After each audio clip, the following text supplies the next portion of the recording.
Hey there, I'm Lee Ullman here with some big news from the National Young Farmers Coalition. We're partnering with Heritage Radio Network on a special season of The Farm Report. It's all about what's happening with the Farm Bill and how it impacts farmers and eaters. I am growing diversified vegetables on land that's been in our family for 150 years. And so with the pandemic, gentrification, property values going up, we had to sell the land and we lost it. Join us as we uncover the untold stories behind this massive piece of legislation that shapes how we grow our food, what we eat, and so much more. The problems we have had, those are things that come from earlier Farm Bill and USDA policy, right? Like Earl Butts, get big or get out.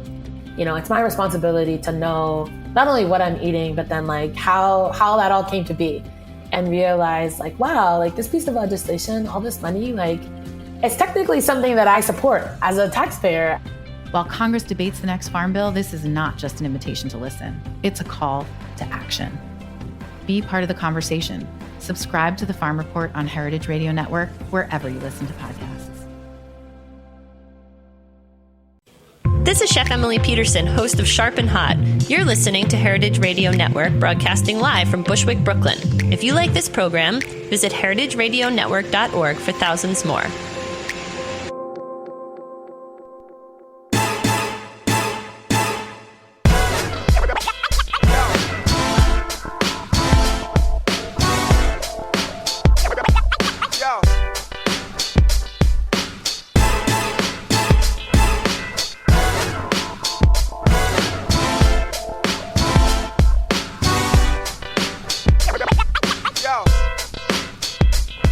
This is Cynthia Cherish Malloran, Reverend DJ Cherish the Love, and you are listening to Primary Food on Heritage Radio Network. And thank you for coming back. So I hope you caught last week's episode. We had the Celebrant Foundation, Charlotte Hewlett and Sasha Jones here talking about life cycle ceremonies. We talked about weddings and relationships.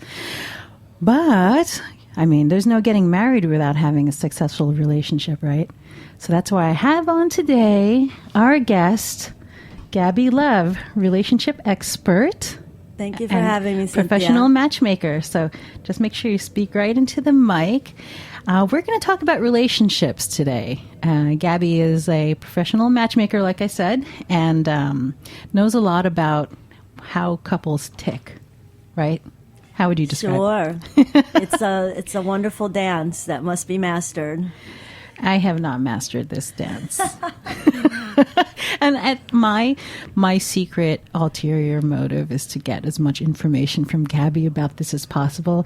Now, I'm Gabi's DJ. We're DJing Love Match events. Our first one is February 8th. Mm-hmm. Would you like to tell everyone where that's at? Yes, that's at the Lexington's Lounge at 130 East 39th Street at 39th in Lexington in New York City. And so tell everyone about that event so they can sign up and how they can be involved in.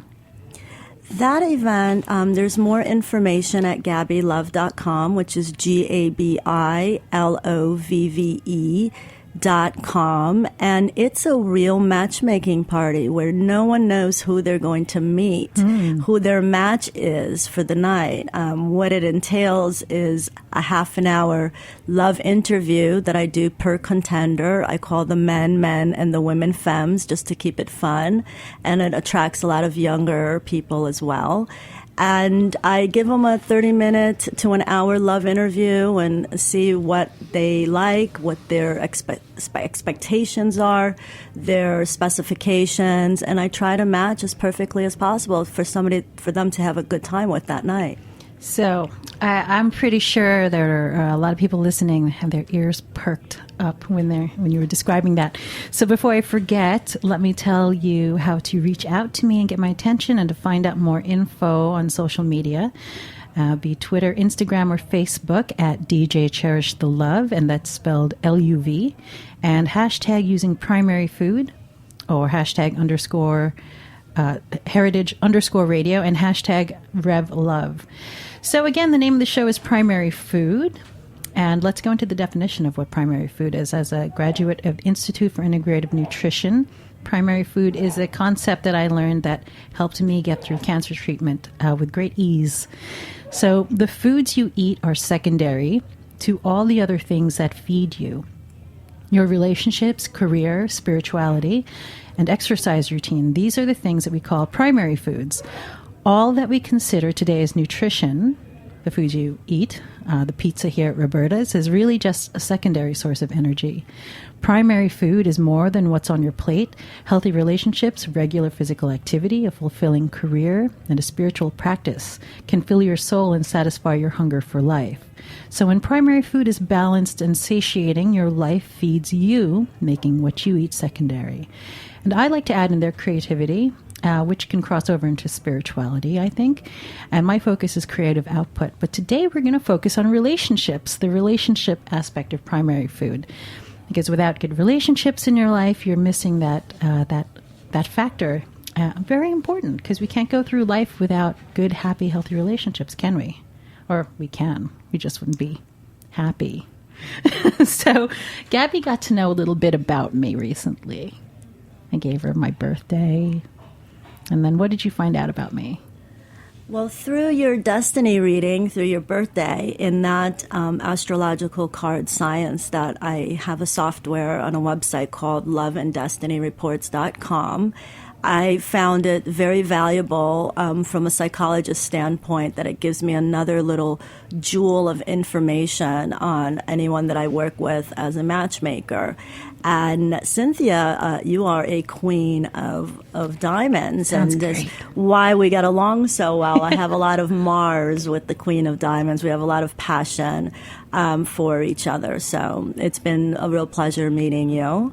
Relationships can be a bit karmically, according to this philosophy, a bit challenging for you in this lifetime. You do have some karma to dispel in that area.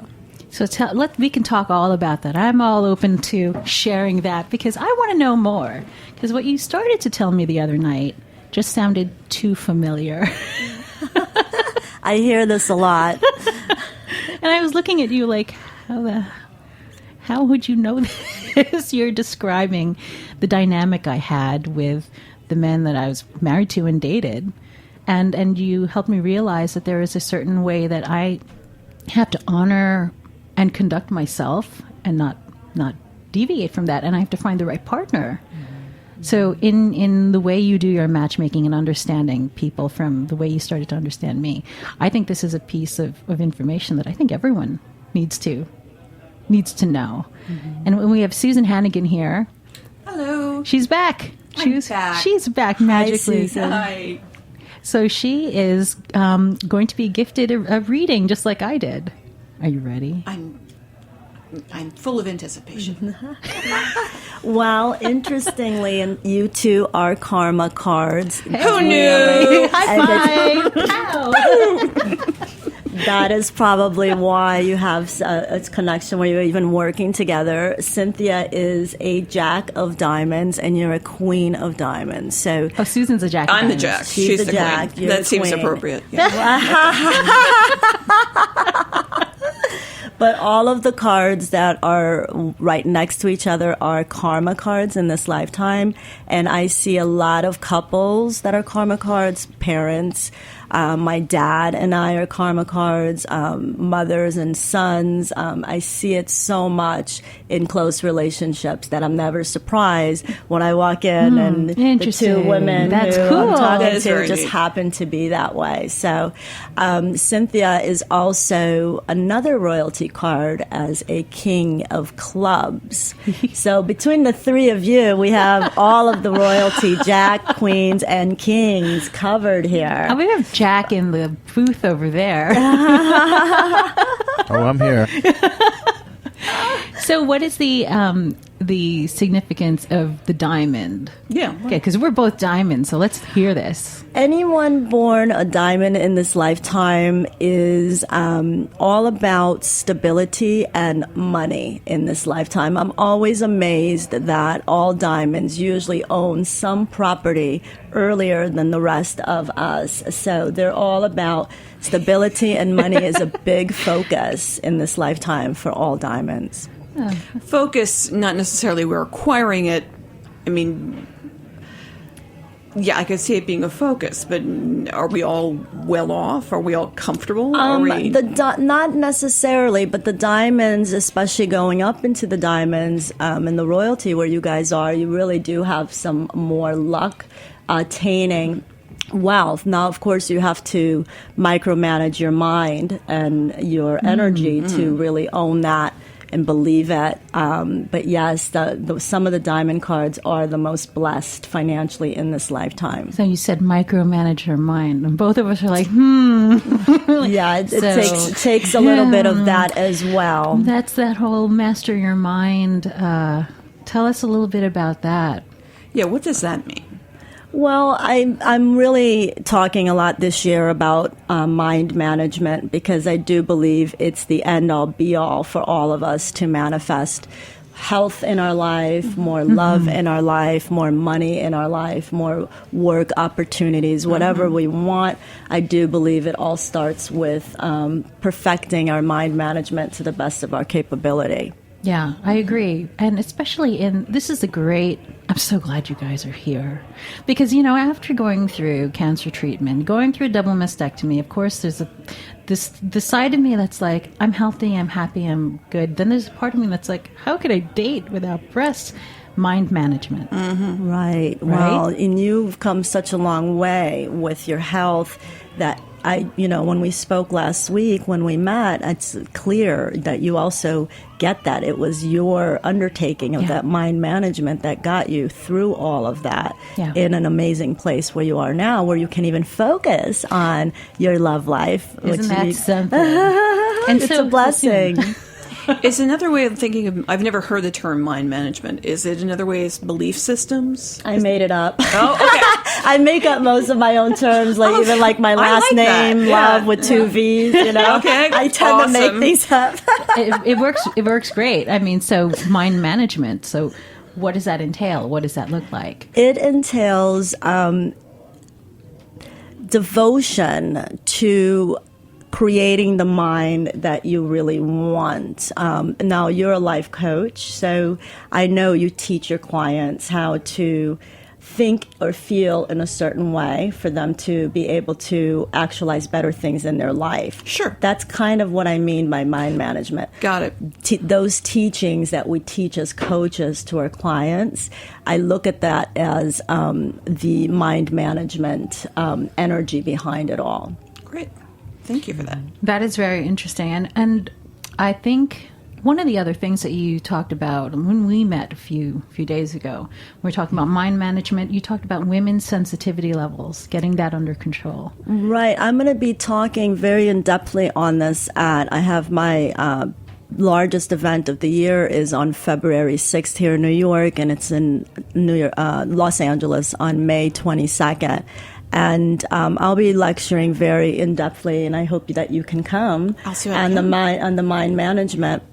And I'll be going over some of the facts that I saw with all of my clients from my love counsel work, as well as my matchmaking work, as well as the Love and Destiny reports, that the statistics and the data show me that women's sensitivities have been the number one relationship breaker of 2015. And that is from all different angles of it. But a lot of my mind management work that I've been doing with my femme work this year has been in reducing our sensitivity levels to being stronger. And you and I talked about where I saw that came from is socialization from our generation of being brought up. So I don't think it's any of our faults, but little boys were taught to stop crying like a girl, and us little girls were never taught to stop crying like a girl. And so a lot of that goes on into our adult lives, affecting our love lives by us feeling the okayness to being so sensitive in regards to everything. I have femmes that will say, oh, he didn't text me back within 2 hours. Well, who cares? Like, you're going to live. That's not anything to be sensitive about. But a little some sensitivity like that can spill over and become greater and larger and start really tarnishing a relationship.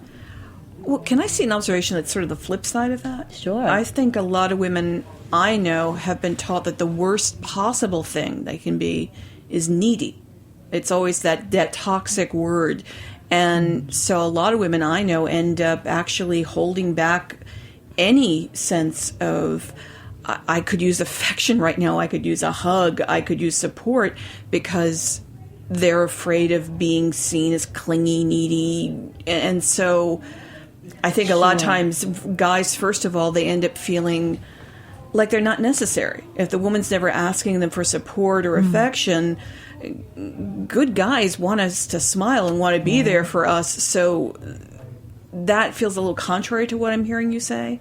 Yeah, it's really not. I agree. What I teach my femmes is that that is always an issue for them, but I do believe that actually men actually do like it, just like you said. The men aren't dumping. I've talked to thousands of men now in this last year as to why they've broken up or why they haven't. They're not breaking up because of neediness. A lot of them actually even somewhat like a form of it is healthier for them than other aspects that can be down spiraling to a relationship.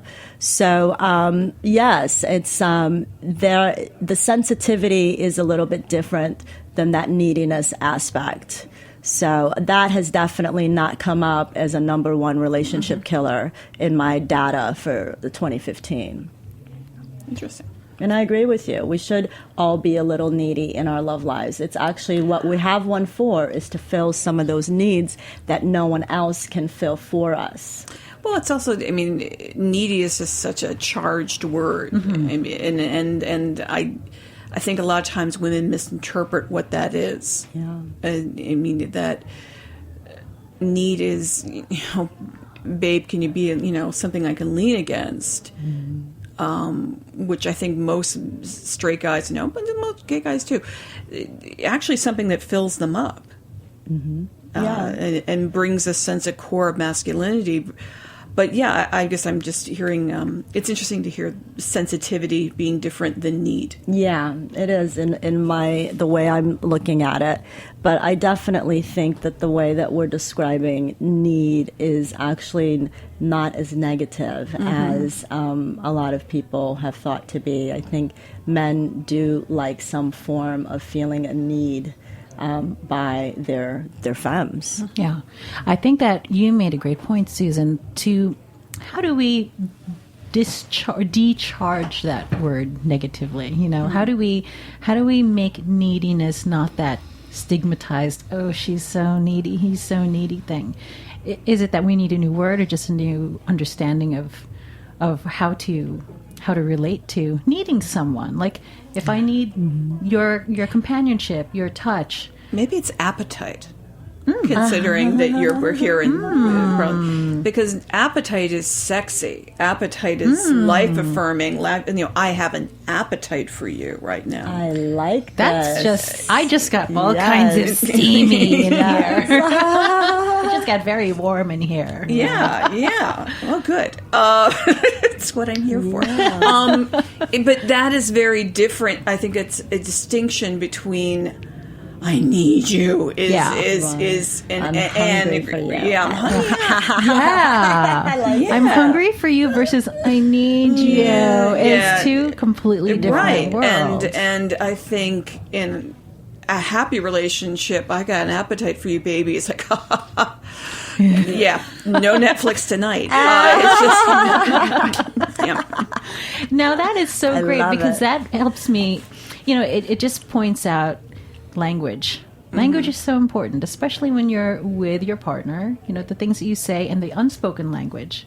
So, like when you've dealt with couples and you're doing matchmaking, how do you couple people and feel confident that they would have compatible communication styles or skills? I think the fact that I'm trained as a psychologist really helps me be good at it. My last party, I had 15 couples, and 4 of them are still in a relationship. Hey. Wow. So that was really awesome.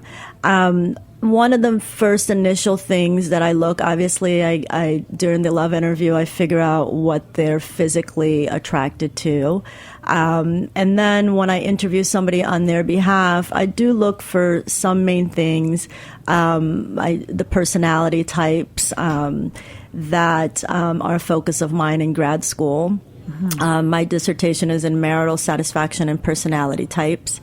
So I believe that can cater to some compatibility within a relationship.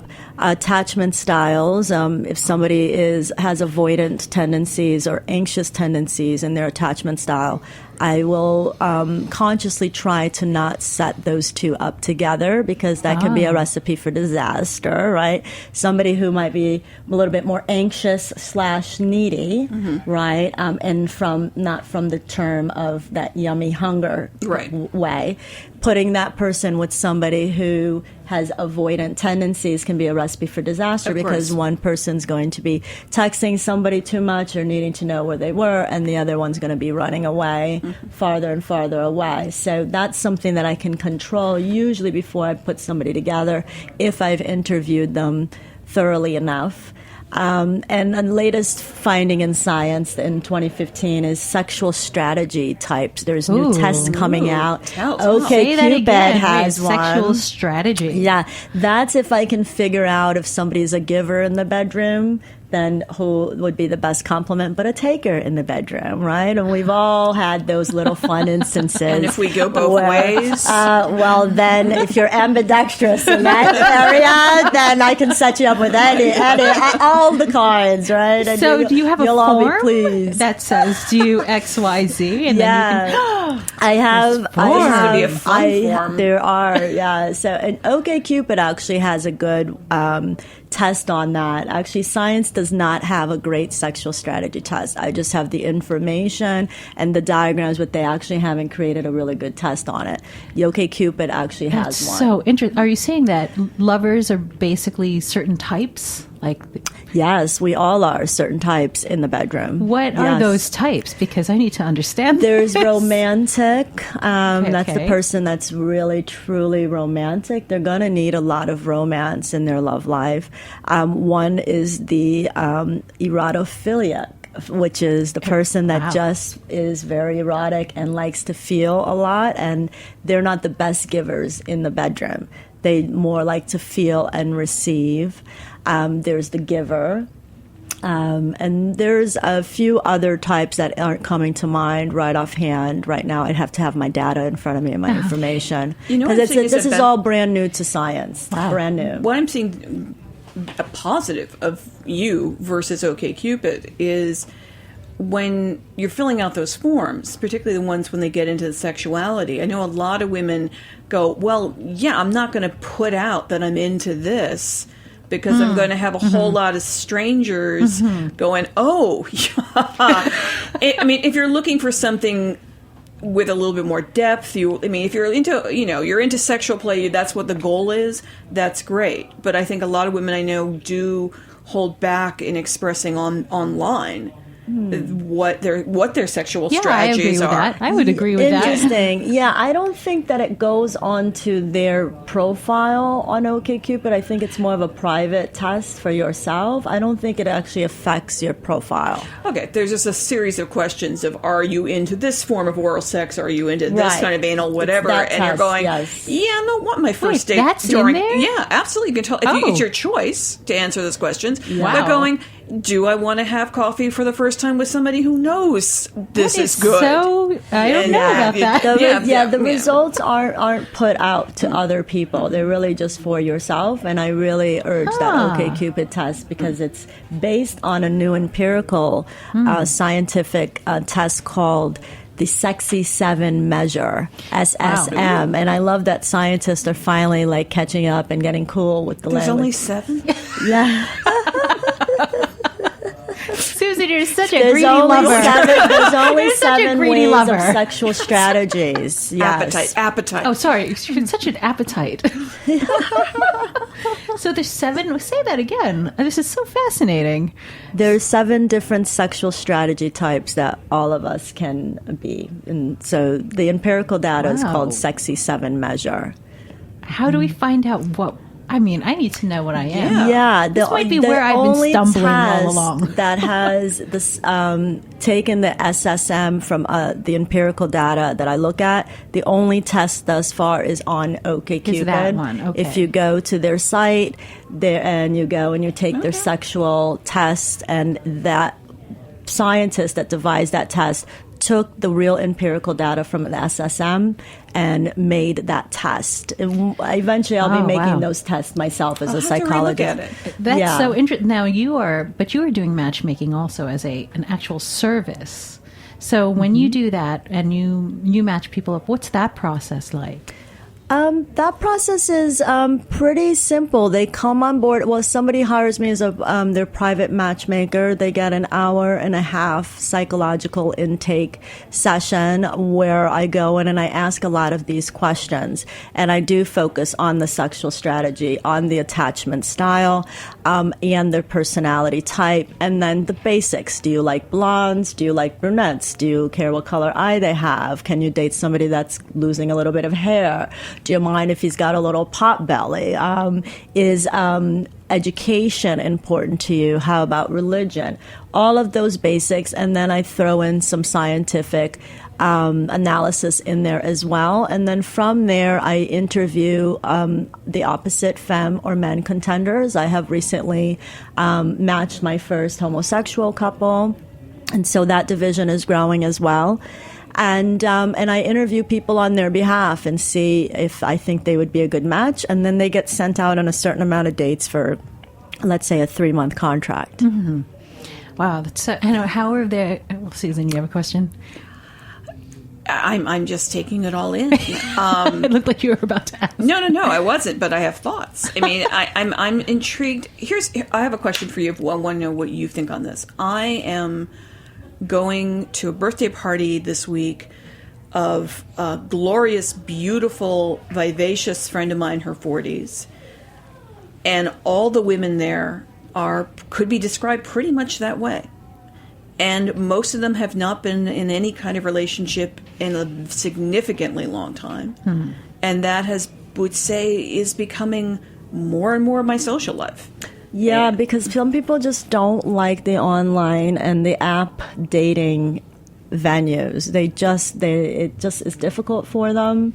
They don't like it. They don't appreciate it. And that's I always a great client for a private matchmaker because I do all of that work for them. They just show up at the date. By the time they show up, the person that they're meeting is already excited to meet them because I have already screened them to make sure that they're excited to meet them. Yes, that's always my goal. That's something I've never. Right. It's been a while since anyone's. And the matchmaking parties that you're going to be DJing at for me, Cynthia, that's a little bite and a little taste of what it feels like to be a private matchmaking client. That's why I created those parties, so somebody can tell me they go through the exact same process on a lighter scale, and then I set them up with somebody who's already going to be excited to meet them by the time they're there. You can't really get that as a service from dating online. People are a little burnt out. No one's really excited about who they're going to meet these days on that. From the matchmaker, I've already screened them, so they're going to be perfect on paper by the time you meet them.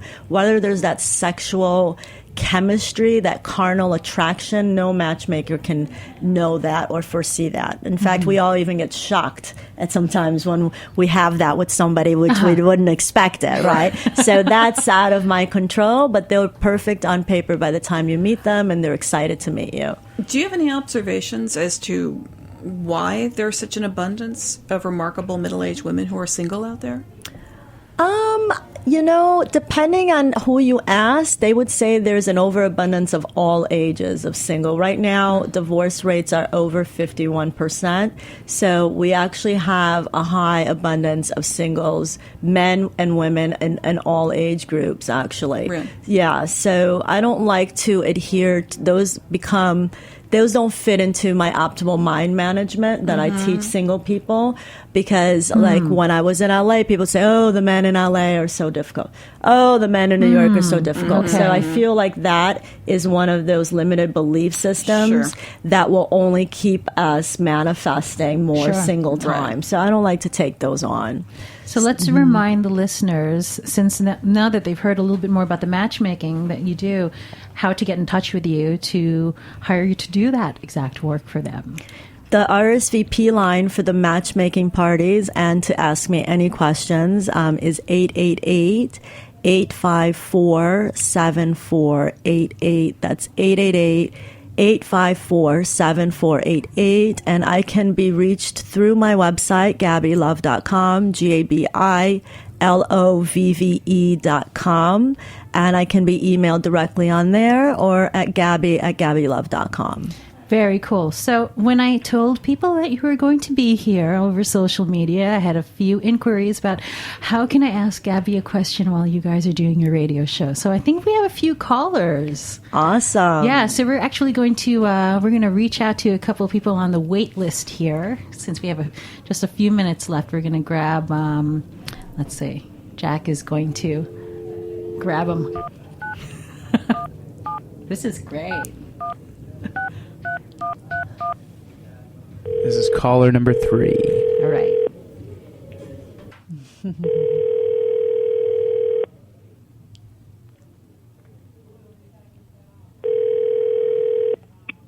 Hello. Hello, this is Reverend DJ Cherish the Love, Primary Food. I understand you might have a question for Gabi Lovve, our professional matchmaker. Yes, I do. Yes, who is this? It's John, Johnny X. Okay. Hi, John. It's Gabi here. Hi. It's so great to have you guys connect. All right, ask your questions. This is a golden moment. Carpe Gabi. All right. Well, I'm wondering about my whole, career path as singer, songwriter. What's up with that and how it's going and am I doing the wrong thing or the right thing? Are you wondering if your career if your career is going somewhere? Are you tying this into your love life in some way?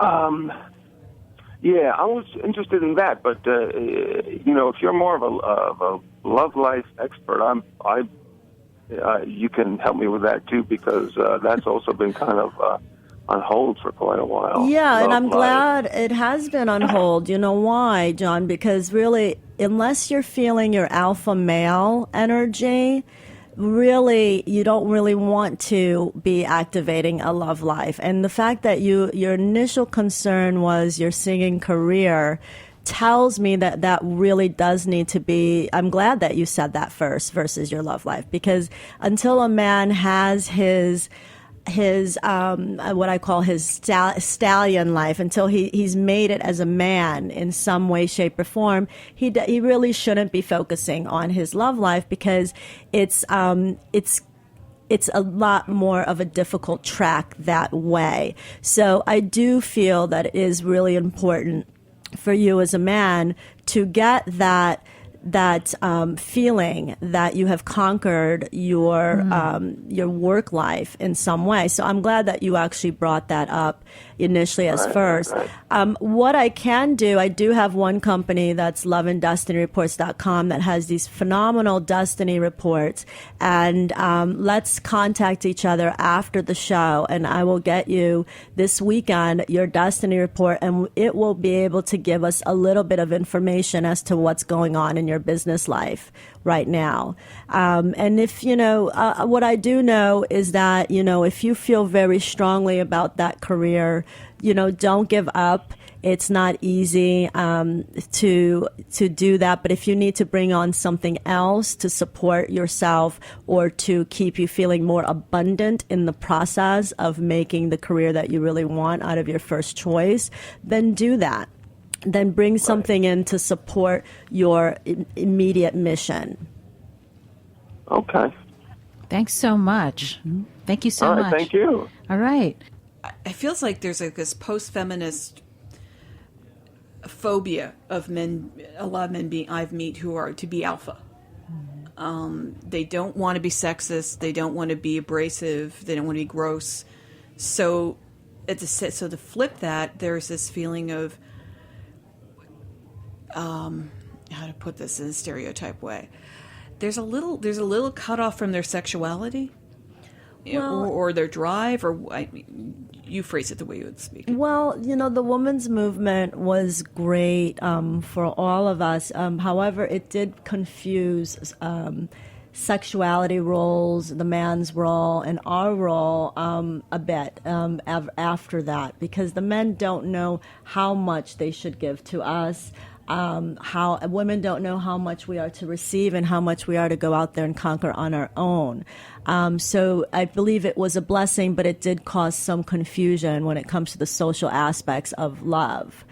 And so the men, I feel, and all of us women that have dated men who have not found their true calling in their work life, there will always be something missing in them that we can never fulfill for them. So I always suggest that the men find that mission. They feel good. They've conquered their work life, and then they have so much more to give to us. So when we take on a man who's in that place where he hasn't, I do find that it's always a little bit more of a difficult relationship for both, because he feels lacking, especially if you have conquered your work life as a woman and he hasn't.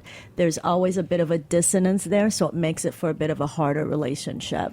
Does that apply to women in their careers? If they haven't achieved what they wanted to in their life, does it affect relationships as well in a way? Not as much, because us women, we are always willing to make a relationship our priority, meaning we will work our butts off being at the office busy all day, but we will make the time to text and to keep the relationship as healthy as we possibly can as well. And so it's a little bit, it's different energetically. We're caught out for that, to maintain and feed the relationship regardless of what else is going on. Somebody once said to me that men are judged in this culture by their productivity the way women are judged by their bodies. And I thought that was extraordinary when I took that in. Yeah, that if I was accurate. to say to a guy, honey, is that a project you really should be taking on right now? That's the equivalent of someone saying to me, have you put on 10 pounds? And that was, it made me so sympathetic to guys. That's so interesting. That back to socialization. Us women, we can't really understand the man goes through. If we think about it, most women, once we're 18, if we lose a job and we have no way to support ourselves, there's some family member, some aunt or sister, somebody that will take care of us. A lot of the men don't have that. Once they're 18, they are sent out to the world, and they have this responsibility to provide for themselves and then usually a family as well. So it is a lot of heavy baggage that none of us women will ever fully understand.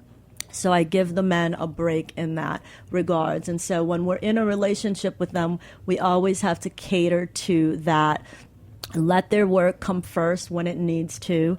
They're not programmed for their love lives to come first, because they're all about survival, and usually not only survival for themselves, but survival for a special woman in their lives and hopefully children. So it is a responsibility and a heaviness that none of us women can really fully ever understand. And I believe that that's when we have to let the men be their alpha male, and we have to give them a break when it comes to their work matters. I definitely have experienced power struggle in my relationships. Definitely. I can see it. It's like very clear now.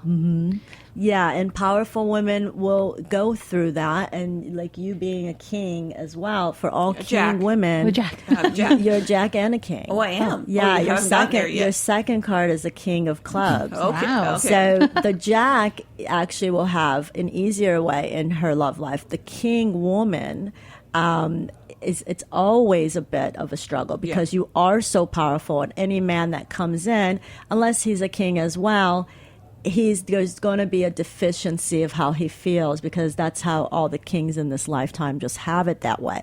So it's actually even harder for you. You have to practice really being the queen energy, Right. and with all of your men, even more so than all women, because you really have this kingdom power in you that can really allow other men to feel less powerful around you. So Powerful consciously, you have to work on your femme and your queen.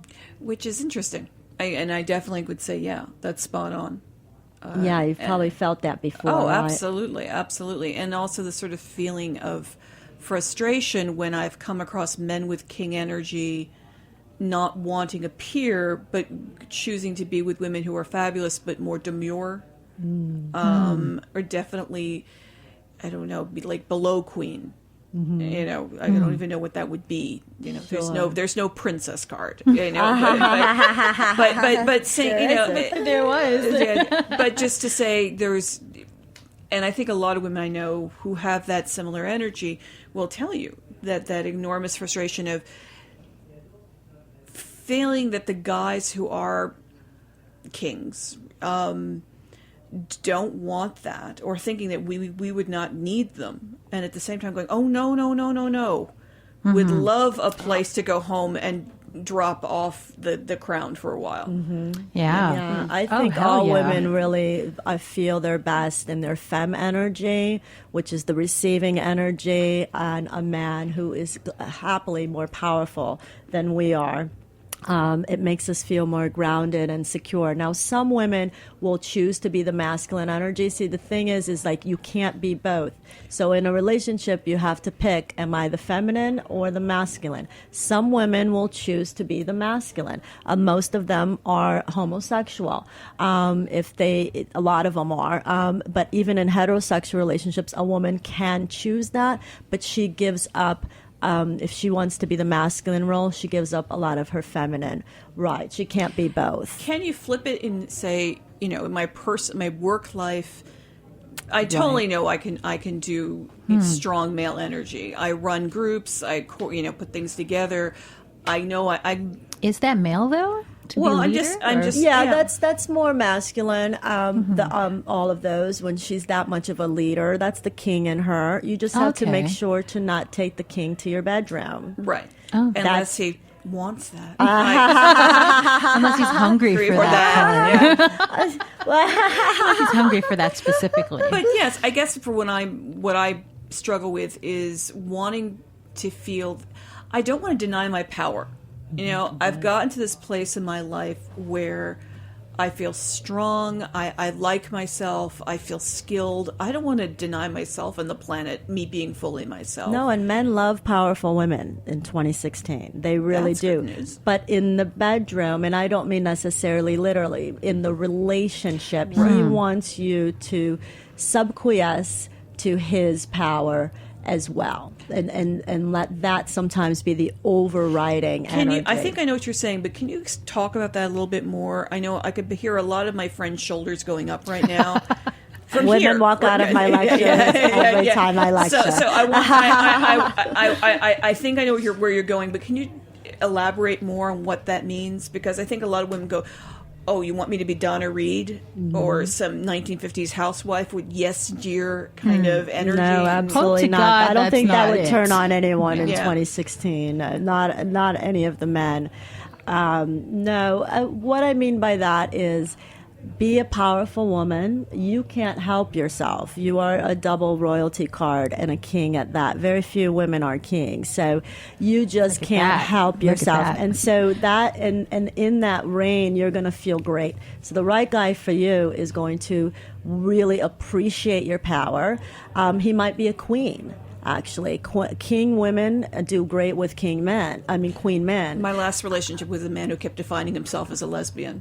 That's hilarious. Oh my gosh, that's cute. I mean, I wish we could just keep going on and on and on about this, because relationship talk is like so fun. Yeah, it's so much fun, and it's everything, really. I mean, so we're going to wind down, and then we might have to have you come back. Cool. And then I'm we'll up just like for it. update you in our relationships with all this learning. Yes. So Awesome. again, that was Gabi Lovve, relationship expert, matchmaker. Events coming up, GabiLovve.com. And that's Lovve. And we are here with Susan Hannigan again, Jack and King. There you go. And this is Cynthia Cherish Malloran, Reverend DJ Cherish the Love, and you've been listening to Primary Food on Heritage Radio Network. And you can reach out to me and get my attention if you've got questions on social media, Twitter, Instagram, or Facebook at DJ Cherish the Love. Hashtag Primary Food, Heritage_Radio, and hashtag RevLove. Thank you. Bye-bye. Thanks for listening to this program on heritageradionetwork.org. You can find all of our archived programs on our website or as podcasts in the iTunes Store by searching Heritage Radio Network. You can like us on Facebook and follow us on Twitter at @heritage_radio. You can email us questions at any time at info@heritageradionetwork.org. Heritage Radio Network is a nonprofit organization. To donate and become a member, visit our website today. Thanks for listening.